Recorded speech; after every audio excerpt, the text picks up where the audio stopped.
الحمد لله رب العالمين والعاقبة للمتقين والصلاة والسلام على سيد الأنبياء والمرسلين وآله وأصحابه وأزواجه وذرياته أجمعين أما بعد قال الله تعالى أعوذ بالله من الشيطان الرجيم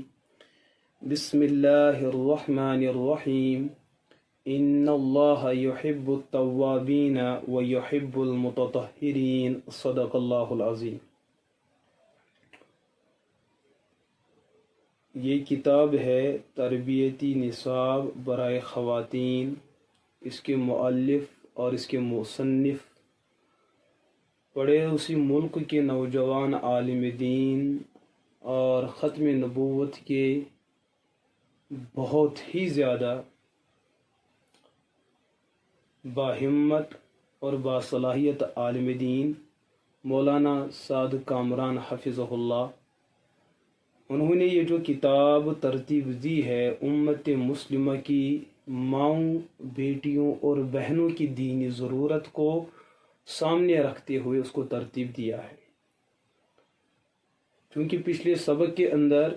میں نے صاحب کتاب کی زندگی سے متعلق ان کے چند گوشوں پر میں نے کچھ تبصرہ پیش کیا ہے، جبکہ صاحب کتاب ایک عبقری شخصیت ہے جن پر تفصیل کے ساتھ بولا جانا چاہیے تھا، لیکن اس حوالے سے میں فی الحال معذرت کر رہا ہوں کہ جب تک صاحب کتاب کی پوری زندگی کو میں جان اور پہچان نہ پاؤں تب تک فی الحال اسی اجمال کو اپنے لیے آپ کافی اور شافی سمجھیں گے۔ اس کتاب کو حضرت والا نے وضو کے عنوان سے شروع کیا ہے، جبکہ پرسوں مجھے ایک بچی پوچھ رہی تھی کہ اللہ کے رسول علیہ الصلاۃ والسلام نے اکثر مواقع پر یہ بات فرمائی بنی الاسلام علی خمس، کہ اسلام کی جو بنیاد ہیں وہ 5 چیزوں پر ہیں۔ پہلے اس میں عقائد ایمان کو بیان کیا، اور ایمان اور عقیدے کے بعد سب سے پہلے جس عمل اور جس عبادت کا تذکرہ اللہ کے رسول علیہ الصلاۃ والسلام نے فرمایا وہ ہے نماز۔ تو مولانا صاحب نے اپنی کتاب کو بجائے نماز کے وضو کے عنوان سے کیوں شروع کیا؟ ایسا لگ رہا ہے کہ صاحب کتاب نے سنت کی واضح مخالفت کی اور اپنے خانہ ساز مزاج کی رعایت کرتے ہوئے انہوں نے کتاب کو شروع کیا۔ جس وقت اس بچی نے یہ بات فرمائی، بظاہر تو یہ اعتراض ایسا ہی لگ رہا ہے جیسا کہ انہوں نے سمجھ رکھا تھا، لیکن میں نے جب ان کے سامنے وضاحت فرمائی الحمدللہ وہ تو مطمئن ہو گئی، اور وہ چونکہ درسگاہ کے اندر موجود بھی ہیں، آپ ان سے تصدیق کروا بھی سکتے ہیں۔ میں نے ان کے سامنے یہ بات جو رکھی ہے، پہلی بات مجھے اس پر بہت زیادہ مسرت اور خوشی ہوئی کہ انہوں نے اس کتاب کو پڑھنے سے پہلے، پڑھانے سے پہلے اس کا مطالعہ کیا۔ ایک طالب علم کی سچی پہچان یہی ہوا کرتی ہے، استاد کے پڑھانے سے پہلے، استاد کے درس و تدریس سے پہلے خود کتاب کا مطالعہ کرے، جتنا حصہ اس کے فہم میں آ سکتا ہو اس کو سمجھ لے، اور جو حصہ سمجھنے سے رہ جائے اس کو استاد کے درس سے پورا کیا جا سکتا ہے۔ تو بظاہر تو یہ اعتراض معقول ہے اور اعتراض ہو بھی جاتا ہے۔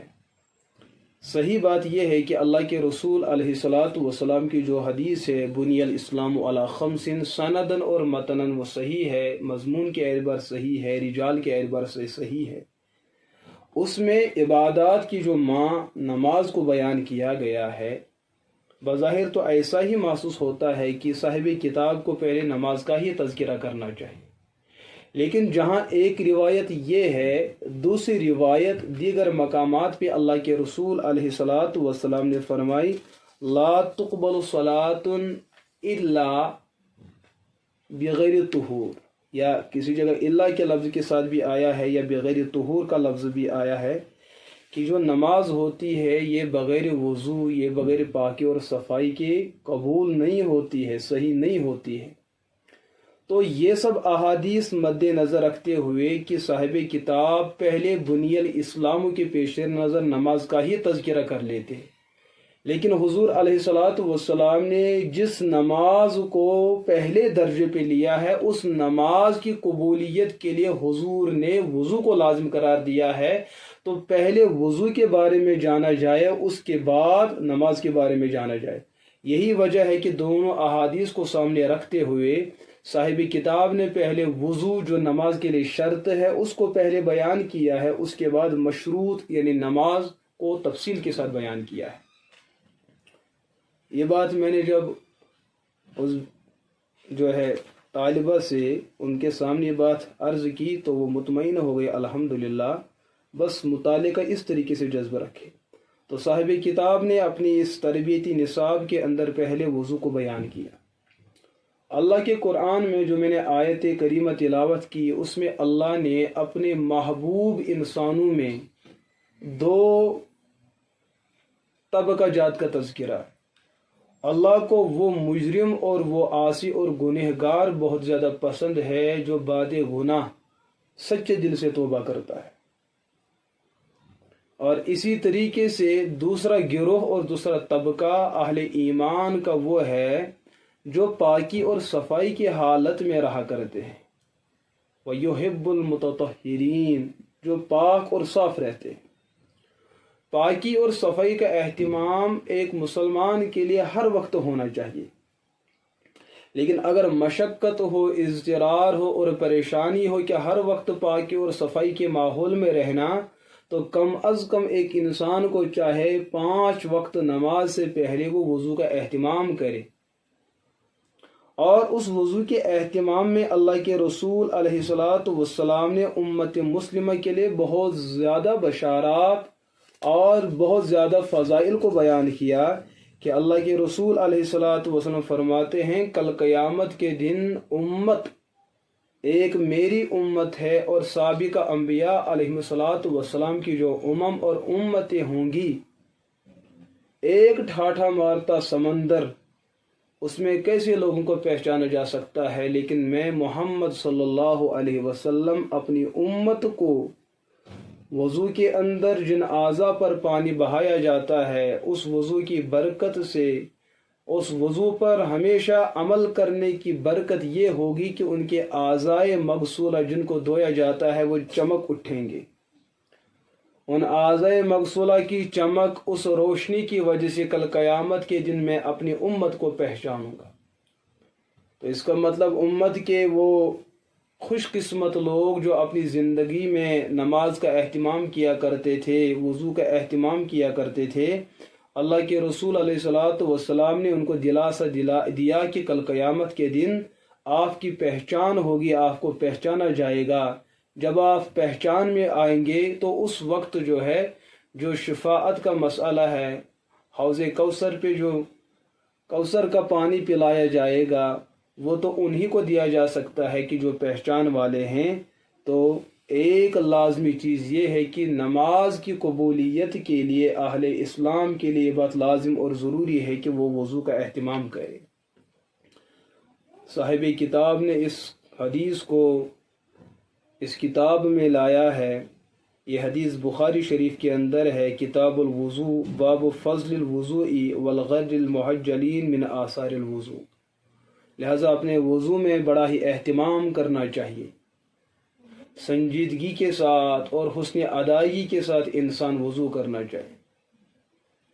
بلکہ ایک روایت کے اندر فرمایا گیا ہے من توضأ بأحسن الوضوء، جس نے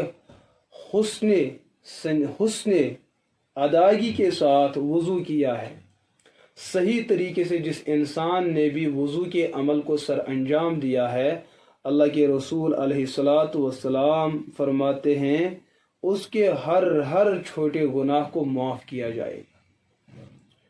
بلکہ اور ایک روایت ہے حضرت ابو ہریرہ رضی اللہ تعالی عنہ، یہ ترمذی کی روایت ہے اور صاحب کتاب نے اس حدیث کو بھی اس کتاب میں جمع کیا ہے۔ فرماتے ہیں اللہ کے رسول علیہ الصلاۃ والسلام نے فرمایا اذا توضأ العبد المسلم او المؤمن، جب کوئی عورت ہو یا جب کوئی مرد ہو، مسلمان ہو اور مومن ہو، کوئی مومن مرد اور عورت، کوئی مسلمان مرد اور عورت جب وضو فرماتے ہیں اس وضو کی برکت سے، اگر یہ وضو اللہ کی رضا کے لیے سر انجام دیا گیا ہو، فغسل وجہہ، جب اس وضو کرنے والے مسلمان مرد اور عورت نے اپنے چہرے کو دھویا، خرجت من وجہہ کل خطیئۃ نظر الیہا بعینیہ مع الماء، فرماتے ہیں اس چہرے کو دھوتے ہوئے اس چہرے سے جو ہی پانی اس چہرے پہ آ گیا، ہر قطرے کے ساتھ گناہ کا ایک ایک ذرہ بھی ختم ہوتا چلا جاتا ہے۔ پانی کیا اس عورت کے چہرے پہ آیا، پانی کیا اس بیٹی کے چہرے پہ آیا، پانی کیا اس ماں اور بہن کے چہرے پہ آیا، تو جہاں جہاں سے پانی گزرتا گیا اس پانی میں یہ تاثیر اللہ نے رکھی ہے کہ اس پانی کا جہاں سے گزر ہو جائے گا وہاں سے انسان کی چھوٹی غلطیاں اور چھوٹی خطائیں بالکل نکل کے خارج ہو جاتی ہے، یعنی معاف ہو جاتی ہے، اور انسان کا چہرہ گناہوں کی آمیزش اور گندگی اور تلویث سے پاک اور صاف ہو جاتا ہے۔ آگے فرماتے ہیں او مع آخر قطر الماء او نحو ھذا، یہ چہرہ دھوتے دھوتے چہرے سے جو آخری قطرہ پانی کا ٹپکنے والا ہے اس آخری قطرے کے ساتھ بھی چہرے کا آخری گناہ تک بھی نکل جائے گا۔ اللہ کے رسول علیہ السلام فرماتے ہیں وَإِذَا غَسَلَ يَدَيْهِ خَرَجَتْ مِنْ يَدَيْهِ كُلُّ خَطِيئَةٍ بَطَشَتْهَا يَدَاهُ مَعَ الْمَاءِ، فرماتے ہیں انسان جب اپنے ہاتھوں کو دھوتا ہے، وضو کرنے والا مرد ہو یا عورت، تو جہاں جہاں پر بھی یہ پانی پہنچا ہاتھوں پر تو ہاتھوں سے تمام گناہ نکل جاتے ہیں۔ او مع آخر قطرۃ الماء حتی یخرج نقی من الذنوب، فرماتے ہیں اتنا پاک ہو جاتا ہے کہ جیسے کہ اس کے بدن پر چھوٹے گناہوں میں کوئی گناہ ہی باقی نہ ہو۔ یہ برکت ہے وضو کرنے میں، یہ پہلی فضیلت ہے وضو کرنے میں کہ انسان کے وہ اعضاء جن اعضاء کو وضو میں دھویا جاتا ہے یا استعمال میں لایا جاتا ہے، ان اعضاء سے زندگی کے اندر جو چھوٹی قسم کی غلطیاں ہو چکی ہیں وہ بالکل معاف ہو جاتی ہے۔ بلکہ ایک روایت میں تو اور بھی زیادہ تفصیل ہے، وہ روایت ہے نسائی شریف کے اندر باب مسح الاذنین مع الراس، اس کے اندر جو ہے یہ روایت موجود ہے اور صاحب کتاب نے حدیث نمبر 4 کے عنوان سے اس روایت کو بیان کیا۔ ایک صحابی بیان کرتے ہیں حضرت عبداللہ الصنابی فرماتے ہیں رضی اللہ رسول اللہ صلی اللہ علیہ وسلم نے فرمایا اذا توضأ العبد المؤمن فتمضمض خرجت الخطايا من فیہ، فرماتے ہیں جب مسلمان مرد یا مسلمان عورت وضو فرماتی ہیں تو جب وہ کلی کرتی ہیں تو کلی کی برکت سے اس کے منہ کے گناہ نکل جاتے ہیں۔ انسان دن میں کتنا بولتا رہتا ہے، باتیں کرتا رہتا ہے، تو زبان سے انسان کی جو چھوٹی غلطیاں اور چھوٹے گناہ جو سرزد ہوا کرتے ہیں تو کلی کرنے کی برکت سے وضو کے اندر جو کلی کی جاتی ہے اس کلی کی برکت سے اس عورت کے منہ سے ہوئے گناہ سب معاف ہو جاتے ہیں، کیونکہ دن میں تو ہزارہ گناہ انسان اس زبان سے کر جاتا ہے، کچھ گناہ چھوٹے ہوتے ہیں اور کچھ گناہ بڑے ہوتے ہیں۔ انسان کو چاہے کہ اپنے آپ کو ہر چھوٹے بڑے گناہ سے بچائے۔ آگے فرماتے ہیں فَإِذَا اسْتَنْصَرَ خَرَجَتِ الْخَطَايَا مِنْ أَنْفِهِ، پھر جب ناک میں انسان پانی دیتا ہے اور ناک کو جھاڑتا ہے، گندگی اور غلاظت جو اندر رہتی ہے اس کو نکالتا ہے، فرماتے جیسے وہ گندگی اور غلاظت نکلتی ہے اس کے ساتھ ہی ناکوں سے جو گناہ ہو چکے کبھی انسان نے جو ہے سگریٹ کا دھواں اٹھ رہا تھا، شوق سے اس کو سونگ رہا ہے، یا اور بھی کچھ چیزیں جو ہیں جو جائز نہیں ہیں۔ اللہ کے رسول علیہ الصلوۃ والسلام فرماتے وضو کے اندر جو ناک میں پانی چڑھایا جاتا ہے، اس کی برکت سے انسان کے ناک میں جو پھنسے گناہ ہوتے ہیں وہ بھی جڑ جاتے ہیں، وہ بھی معاف ہو جاتے ہیں۔ فَإِذَا غَسَلَ وَجْهَهُ خَرَجَتِ الْخَطَايَا مِنْ وَجْهِهِ حَتَّى تَخْرُجَ مِنْ تَحْتِ أَشْفَارِ عَيْنَيْهِ، فرماتے ہیں جب یہ عورت یا جب یہ مرد مسلمان وضو میں چہرے کو دھوتے ہیں تو چہرے کے چمڑے پر جو بھی گناہ کے اثرات ہیں وہ بھی ختم ہو جاتے ہیں، یہاں تک کہ جو آنکھوں کی جو پلکیں ہیں اور یہ پپوٹے ہیں، ان کے نیچے جو چھوٹے گناہ پھنسے ہوتے ہیں وہ بھی اس وضو کے پانی کے پھیلاؤ اور بہاؤ کی برکت سے وہ بھی معاف ہو جاتے ہیں۔ فَإِذَا غَسَلَ يَدَيْهِ خَرَجَتِ الْخَطَايَا مِنْ تَحْتِ يَمِنْ يَدَيْهِ حَتَّى تَخْرُجَ مِنْ تَحْتِ أَظْفَارِ يَدَيْهِ، فرماتے ہیں پھر جب یہ مومن بندہ عورت یا مرد اپنے ہاتھوں کو دھو لیتے ہیں تو اس چمڑی پر جہاں جہاں سے بھی پانی کا گزر ہوتا ہے وہ گناہ معاف ہو جاتے ہیں، یہاں تک کہ فرماتے ہیں جو ناخن ہیں، ان ناخن کا جو اندرونی حصہ ہے، ان اندرونی حصوں کے اندر جو گناہ چھپے رہتے ہیں وہاں تک پانی کا جو بہاؤ اور اثر پہنچا ہے، اس پانی کے بہاؤ اور برکت کی وجہ سے ناخن تلے جو چھپے گناہ ہیں وہ بھی معاف ہو جاتے ہیں۔ آگے فرماتے ہیں فَإِذَا مَسَحَ بِرَأْسِهِ خَرَجَتِ الْخَطَايَا مِنْ رَأْسِهِ حَتَّى تَخْرُجَ مِنْ أُذُنَيْهِ، جب سر کا مسح کیا جاتا ہے، چاہے مسح کرنے والا مرد ہو یا عورت، تو جہاں جہاں سے بھی تر ہاتھ جن بالوں پر پھر جاتا ہے تو وہ بال بھی گناہوں سے پاک ہو جاتے ہیں، یہاں تک کہ فرماتے ہیں روایات کے اندر اللہ کے رسول علیہ الصلوۃ والسلام فرماتے ہیں کانوں کی سوراخوں سے بھی وہ گناہ نکل جاتے ہیں۔ فَإِذَا غَسَلَ رِجْلَيْهِ خَرَجَتِ الْخَطَايَا مِنْ رِجْلَيْهِ حَتَّى تَخْرُجَ مِنْ تَحْتِ أَظْفَارِ رِجْلَيْهِ، پھر جب آخر میں اپنے پاؤں کو دھویا جاتا ہے، چاہے دھونے والا مرد ہو یا عورت ہو، فرماتے ہیں ان پاؤں کے تلے جو گناہ پھنسے ہوتے ہیں وہ بھی ختم ہوتے ہیں، اور ان پر جو ناخن لگے ہوتے ہیں ان کے نیچے جو گناہ کے اثرات ہوتے ہیں وہ بھی ختم ہوتے ہیں۔ لہٰذا میرے عزیز دوستو اور عزیز طالبات، آپ کے لیے یہ بات جو ہے قابل غور ہے کہ اللہ کے رسول علیہ الصلوۃ والسلام اس درد دل سے فرما رہے ہیں کہ وضو کے عمل سے اتنے سارے گناہ معاف ہو جاتے ہیں۔ جب انسان دن میں 5 مرتبہ اس طریقے سے وضو کا اہتمام کرے، جو دن بھر چھوٹے چھوٹے گناہ ہوتے رہتے ہیں وہ تو معاف ہو ہی جاتے ہیں، تو رہے باقی دیگر جو گناہ کبائر ہے ان میں جو ہے اللہ سے توبہ کرے۔ اگر کسی انسان کا حق دبایا گیا تو اس سے معافی کروا دے اور پھر توبہ کرے، اللہ کا حق جو ہے پامال ہو چکا ہے اس کو پورا کرے اور اللہ سے معافی مانگے۔ لیکن یہ جو چھوٹے گناہ ہیں، کچھ گناہ ایسے ہوتے ہیں جو توبے سے معاف ہوتے ہیں، لیکن کچھ چھوٹے گناہ ایسے ہوتے ہیں کہ ان کے بدلے میں کوئی آپ اچھا کام کرو، وہ اچھا کام ہی ان گناہوں کا توبہ کہلاتا ہے۔ جیسے ہاتھ پاؤں سر کے یہ چھوٹے گناہ، ان کی معافی کے لیے وضو کافی ہے۔ ایک مومن مرد عورت کو چاہے کہ دن میں کثرت کے ساتھ وضو کرے۔